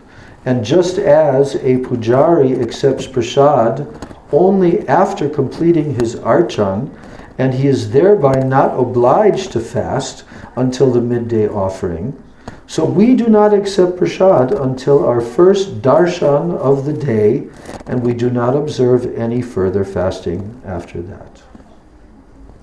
So, we learned something today. Everything given by Vaishnavas is transcendental. But Vaishnava gives something. Srila Puri Maharaj would see that that item given by the Vaishnava, it is transcendental. So, raw rice belongs to the mode of goodness, right? We all eat raw rice that is cooked. It belongs to the mode of goodness. When it is cooked, it is suitable for offering to Bhagavan. So therefore, the only rice prasad that I would accept was that which had been cooked from raw grains. So this habit was shared by Guru Maharaj and also Srila Puri Goswami Maharaj as well. So once, during a deity installation festival that I attended with Srila Puri Goswami Maharaj at Sri Srimad Bhakti Sarab Bhaktisar Goswami Maharaj's mutt, we were served parboiled rice. Do you know what that is? Siddha chal. What? Siddha chal. Siddha. Yeah. Yes, chow. Right. What does parboiled mean? They boil it still in the husk, partially. Yes. Before they husk it. Before they husk it. Right. And that's considered to be what? Tamasic. Yeah, like tamasic. Do they ever have such parboiled rice in our mutt? No comment. I also won't comment. But once during, so once during a deity installation, I already read that. So they were served now at this mutt of one of the god brothers and disciples of Bhaktisiddhanta Saraswati. Srila Puri Maharaj's god brother, Sri Bhakti Saurabh Bhaktisar Goswami Maharaj's mutt. So we were served parboiled processed rice. So as I hesitatingly stared at my plate, Srila Bhaktisar Goswami Maharaj requested us to begin honoring prasad. And knowing well that I would not accept processed rice, Srila Puri Goswami Maharaj looked at me and said, "A Vaishnava has ordered us to accept prasad.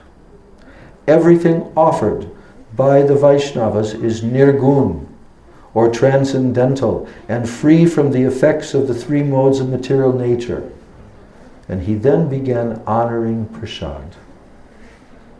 Humbled by Srila Maharaj's personal conduct, I decided to accept processed rice for the first time in my life. And I began honoring the rice prasad for the pleasure of the Vaishnavas. So, because they're born in Brahmin families, so there's certain discrimination. Brahmin families and those that are not Brahmin families. Even Gurudev told us one time. He said, my Guru Maharaj, he used to take beetroot, the vegetable, beetroot. He used to eat that. But I have never eaten it in my whole life. Why? Because Gurudev born in a Brahmin family. And his Guru Maharaj not born in such a family. So they didn't have those same rules and regulations and so forth. Because I was actually asking Gurudev a question on behalf of certain devotees and all that. I won't go into detail, but we were in Russia and I wanted to know from Gurudev about certain restrictions on certain vegetables during Chaturmasya, etc., and certain vegetables that Vaishnavas really don't eat, like that. And Gurudev had been asked these questions before. So when I asked him this question in his quarters, just with 2-3 people there, then he said what I just told, this point, that my Guru Maharaj used to take beetroot. I have not taken in my whole life. Then he looked at me and he said, "It is a matter of taste," and he walked away. And that's the last that I've heard about that. So, but really, we can't imagine, being Westerners, that what is the levels of certain standards. You know that Srila Bharati Maharaj tells the story that when he first came to the mutt, because he's come from a Brahmin family, so Bhakti Dayata Madhav Goswami Maharaj would make the arrangement that some disciple who was born also in a Brahmin family would cook for him. He made that arrangement. And this was going on for practically like 1 year. 5 years. My God. 5 years. So at one point, Srila Bharati Maharaj, after having been in the mutt, having practiced in this way, he began to realize the truth. I mean, he himself expressed this in his book. And he said he began to realize that it was not, that to discriminate a Vaishnava according to their birth is actually a great offense. To consider them according to their birth designation is a great offense. So from that point on, Srila Bharati Maharaj gave up that restriction. And then his Guru Maharaj Bhaktivedanta Madhav Goswami said, yes, I was waiting for this. So the point being made here is that Srila Puri Goswami Maharaj gave greater significance to a transcendental item given by a Vaishnava than to his own personal vow. And by observing this, I received a profound teaching.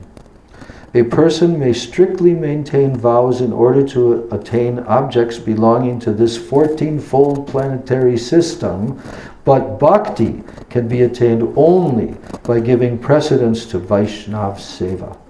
Srila Puri Goswami Maharaj personally lived this teaching. So I'm just going to start to bring the class to a close, because we are supposed to also have a Guru Puja ceremony for Srila Bhakti Pramod Puri Maharaj, and then also Artik for Sri Sri Nitai Gaur, and then after that we are going to have the Mahaprasad, which is served. So, okay, here I want to read a little bit more. One of the services that I was assigned during the Braj Mandala Parikrama was to provide the disciples of Srila Prabhupada Bhaktisiddhanta Saraswati Thakur with hot water for their morning bath. And each time I would bring Srila Puri Goswami Maharaj his bucket of hot water, he would first sprinkle a few drops of that water on his head. I heard him explain, "This water has been brought by a Vaishnava. Everything given by a Vaishnava is prasad, his mercy. So how then can I use this water to wash my feet? Before using it, I must first honor it by touching it to my head. Only then will I use it to wash my body. I must treat this water in the same manner as the remnants given by senior Vaishnavas, like clothes and other items of theirs. So such items are tangible manifestations of the Vaishnava's mercy and can be utilized to aid in our service if necessary." So he's remarking here that Srila Puri Maharaj was so kind to actually treat him, he considers himself, Bharati Maharaj, as an ordinary person who can be counted amongst his disciples, but he was treating with such respect due to that he brought that bucket of water, right? That a Vaishnava attests to the immense veneration that he possesses for his fellow God brothers and senior Vaishnavas. Now, one thing about Srila Puri Goswami Maharaj, he was an amazing kirtaniya. I never got to hear it because he was very elderly by the time we began to know him, and he wasn't singing at that time. But here's the pastime about his singing. In the month of Kartik, during Braj Mandala Parikrama, Srila Puri Goswami Maharaj would, according to the 8 divisions of the day, the Ashtayam. So during Kartik, during that, the whole month of Kartik, there would be a kirtan. They would sing the kirtans composed by Srila Bhaktivinoda Thakur that are based on the 8 verses of Sikshastakam, and which would be related to the Ashtakali Leela. That is the practice during Kartik. So additionally, he would sing the kirtans Srila Bhaktivinoda Thakur composed as adaptations of the verses from Srila Krishnadas Kaviraj Goswami Sri Govinda Lilamrita.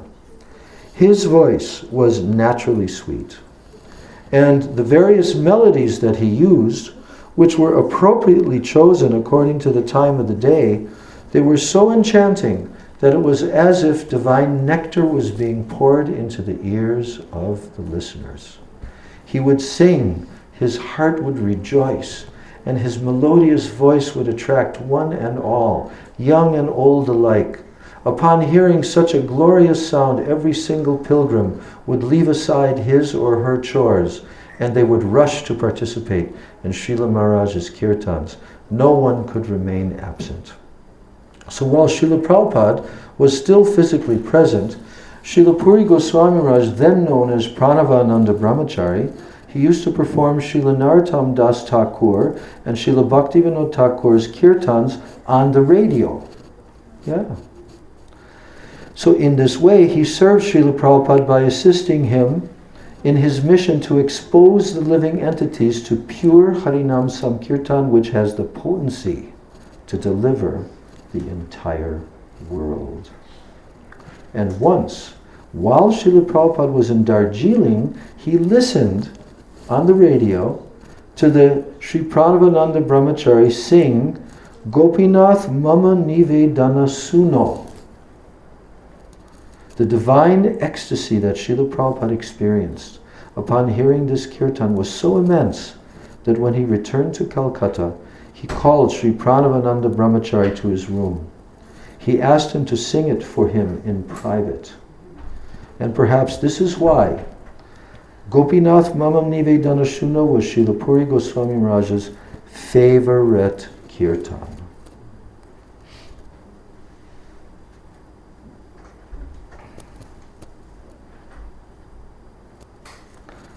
So, like I said in the beginning, it's a very long article, which I relished for the last 2 days. Read every single part of this article, and really it brought... I've done this like 5 times over the last 5 years on his appearance or disappearance days, reading this beautiful article by Srila Bhaktivigyan Bharati Maharaj. And so I'll just tell a couple of my own experiences. I had very little association with Srila Bhakti Pramod Puri Maharaj because at that time I was already associating with Srila Bhaktivedanta Narayan Maharaj, and so I didn't have so much opportunity. But as I said before, Srila Bhakti Pramod Puri Maharaj was extremely dear to Srila Bhakti Rakshak Sridhar Maharaj. And Srila Sridhar Maharaj also was so fond of his association. And Srila Sridhar Maharaj, he, there's the pastime when Srila Bhaktisiddhanta Saraswati Thakur was leaving this world. And it's literally like the same day, I think, or just the day before. But in that pastime, Srila Prabhupada, Bhaktisiddhanta Saraswati, with many disciples surrounding, he requested to hear the singing of Sri Rupa Manjari Pada, a song by Narottam Das Thakur. He wanted to hear that from Srila Bhakti Rakshak Sridhar Maharaj. He wanted Sridhar Maharaj to sing that. And generally, Srila Sridhar Maharaj was not like one of the kirtaniyas, one of the kirtan leaders like that. So he was being asked, not asked, he was fulfilling the request of Srila Prabhupada. So he started to sing the song, Shri Rupa Manjari Pada Se Mora Sampada Se Mor Bhajana Pujan Se Mor Jivaner Jivan. So in this way, Srila Sridhar Maharaj began to sing. But there was some little slight hesitancy. So seeing that, then the secretary, who was named Kunja Bihari at the time, later he became Bhakti Vilas Tirtha Maharaj. He stopped Srila Sridhar Maharaj from singing, and then he called Pranavananda Brahmachari, Bhakti Pramod Puri Maharaj, to come and to sing. And when he started to sing, Srila Prabhupada said, I do not want to listen to the voice, to the meter and the these aspects, the beautiful sound of the singing and so forth. I want to hear Sridhar Maharaj. So then again, he had to start. Now, Srila Bhakti Rakshak Sridhar Maharaj sang the song, and everyone in the room, many of the godbrothers, they all attested to a very divine, incredible experience that was going on at that moment, with how they perceived that what Srila Prabhupada was doing was he was giving admittance to Srila Bhakti Rakshak Sridhar Maharaj into the kunja of Rupa Manjari. Like this. So when they told this to Srila Sridhar Maharaj later, then he said, no, I do not consider that I am so qualified, or that not giving admittance into the kunja. But he has posted me on the outside of the kunja, to guard the kunja. And you see, Srila Sridhar Maharaj's name is what? Bhakti Rakshak, means to protect. Now, Srila Puri Goswami Maharaj, as Pranavananda Brahmachari, was stopped at that time. But he was feeling so much bliss in his heart to hear that kirtan, and that never disturbed him whatsoever. Actually, Srila Puri Maharaj, he had a particular, very extremely high appreciation of Srila Bhakti Rakshak Sridhar Maharaj's Harikatha. And he actually accepted Srila Sridhar Maharaj as one of his Siksha Gurus. So they had that relationship all the way through.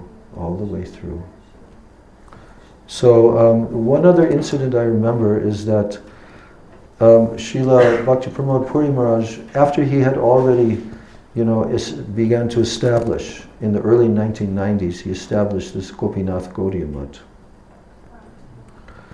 And Bodayan Maharaj, who later became appointed as the successor Acharya, he was serving his Guru Maharaj at that time.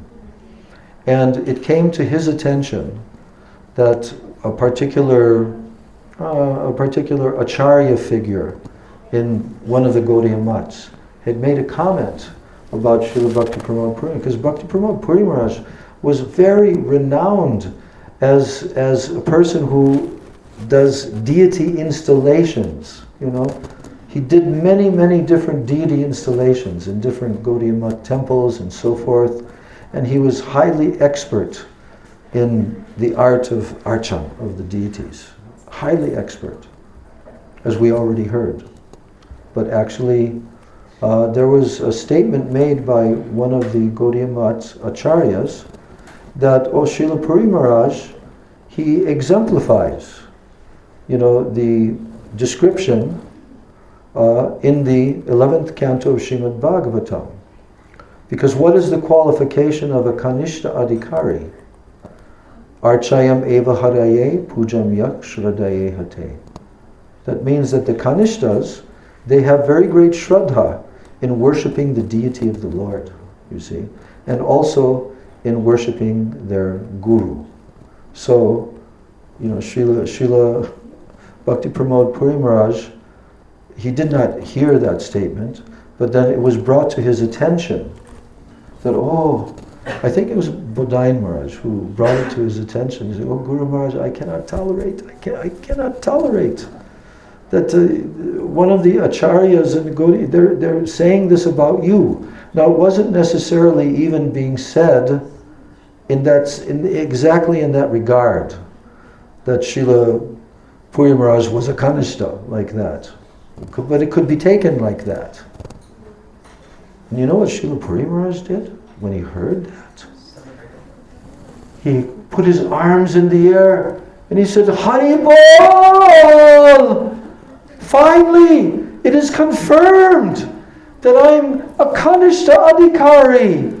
I had my doubts that I'm even a Kanishta Adhikari, but now it is confirmed by an Acharya. So this is the nature of Srila Bhakti Pramod Puri Maharaj. He had no false pride, only the deepest humility. And I'll tell one last, because now our time almost has ebbed. And so I'm telling this from our Gurudev, Srila Bhaktivedanta Narayan Goswami Maharaj, that our Gurudev, when Srila Puri Maharaj when he first became, when our Gurudev first came to the Gaudiya Math, around 1947-ish, or early 47 or late 46. So, Srila Bhakti Pragyan Keshav Maharaj assigned him that my godbrother, this great Vaishnava, Bhakti Pramod Puri Maharaj, you should become his personal servant.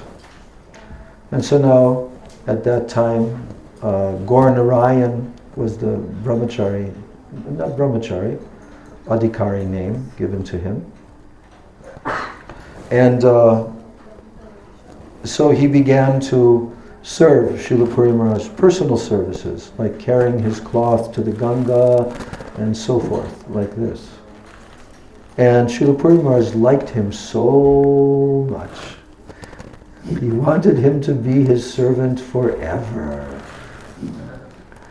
So anyway, there's one incident that took place. And this was within those first few months, maybe even first couple of months, of him joining the mutt, leaving family life and leaving the house and everything, and now living in the mutt. And so Srila Puri Maharaj was at the Ganga here, on the other side, that ghat, the Manipuri ghat, that's closest to Devananda Gaudiya Math. So they were there at the Ganga, and so Srila Puri Maharaj would first of all do his prayers to the Ganga and so forth, and then he would do his oblations, and then Srila Puri Maharaj would take bath, and then he'd come after that, and he'd come to the bank, and Srila Narayan Maharaj would give him his cloth, his dry cloth, and all of that. So now after that, Gaur Narayan brahmachari, he would go into the Ganga Devi and he would take his own bath. So at that time, he had a particular object that he brought with him from his home. And it was a lota made of very precious, special metals. Like, I remember these kind of lotas. They don't make them very often anymore, but it was very expensive lota. And so he was bathing in the Ganga, and Srila Puri Maharaj was sitting on the bank and he was applying tilak and he was watching him bathing in the Ganga. So then at one point, something happened. The lota, which was floating in the water, got caught by the current of the Ganga, and it started floating away. And then Srila Puri Maharaj watched as Gaur Narayan swam as fast as he could, but he was unable to get his lota. And Srila Puri Maharaj was sitting on the bank. He laughed and laughed. And then he says, just see, Krishna has taken your last attachment. So then, Srila Narayan Maharaj, when he was about to go to the West for the very first time, and we have photos of it. Srila Puri Maharaj is kind of lying on his bed, propped up, and Srila Narayan Raj is sitting in a chair, and they're both smiling at each other with such beautiful, beautiful smiles. And in the course of their discussion, Srila Narayan Raj was requesting from him his merciful blessings, that now I am undertaking this effort to follow the instructions of my spiritual master and my Siksha Guru, Srila Bhaktivedanta Swami Maharaj, and go outside of India to the West for preaching. Please give me your blessings. And of course, very happily, he gave his blessings. And then, and Srila Narayan Raj even tells this story, that at one point, Srila Puri Maharaj gazed at him. And he had a slight little smile. Slight little smile. Then he said to him, "You remember that lota?" So they had a wonderful relationship, and as I said, he wanted that Srila Narayan Raj should go on being his servant, but then he said, oh, Prabhu, I cannot do, because my Guru Maharaj is engaging me in so many other services now. And it was not too long after that, like 5 years later, then he was given sannyas, and then he was posted there in Mathura, and began translating all the books into Hindi, and then as the story goes, he became gradually the next world acharya, basically. So Srila Bhakti Pramod Puri Maharaj, he's one of the most renowned and one of the most exalted personalities amongst all the disciples of Srila Prabhupada Bhaktisiddhanta Saraswati Thakur. His legacy goes on. He has his articles, like hundreds of articles throughout his life, he wrote. And so books are being published from them, and I really relish. Especially there's one particular book, I'll just say this as the last thing. It's the title of it is called Of Love and Separation. Beautifully printed book. Do you have that book here? No. Okay. So that book is a collection of all the Vyas Puja offerings that Srila Puri Maharaj wrote while he was, during that 40 years, 50 years after Srila Prabhupada left this world. And he wrote all these incredible offerings. Some of them are in beautiful Bengali poetry. And there's like 3 or 4 of them telling the final instructions of Srila Bhaktisiddhanta Saraswati. What his final instructions were, sentence by sentence by sentence. So, and in that he also wrote articles of separation, articles describing his separation on the Vyas Puja days and so forth. So that's one of my favorite books of his. And it's just, we were reading that book a couple of years back in our classes, and it was astonishing how he's expressed. So Srila Puri Maharaj is remembered in all of Gaudiya Maths as giving such a contribution. I mean, he was the chief editor. He would go to Bhaktisiddhanta Saraswati every day and ask him about questions of this and that and corrections and so forth, So what a personality, divine personality. He lived in this world until he was either 102 or 104, I can't remember. Trying to remember. What? 101. 101. Okay, he was about to be 102 at that time. Because they count differently. Huh? They count differently here. Yes, that's the fact. Yeah, that's the fact.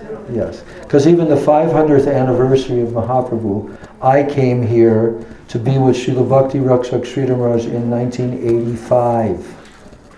It was celebrated in 86. What? It was celebrated in 86. Yeah, ISKCON celebrated in 86, but Gaudiya Math celebrated in 1985, the 500th anniversary. Why? Because they start counting from the day of birth, whereas the others are counting from the first birthday, like that. So, yeah, it's different. All right, so we're going to perform Guru Puja to Srila Bhakti Pramod Puri Goswami Maharaj, and then we're going to have a quick artik. for Srila Nitai Gauranga. Maharaj, And the yes, thing, since it's basically 7:30, Yeah. you need to leave by 8. correct? yeah, I'm aware of that. So perhaps we should only do Pushpanjali? Guru Puja. Well, no, we have enough time. We have enough You time. sure? Yeah, Okay. we have enough time. Okay. So, Chandraji, you can sing. Shri Guru Charan Prabhu. Marsha, do you want to feel up to singing? Mm, It's so nice when you sing like your time. okay, I'll sing.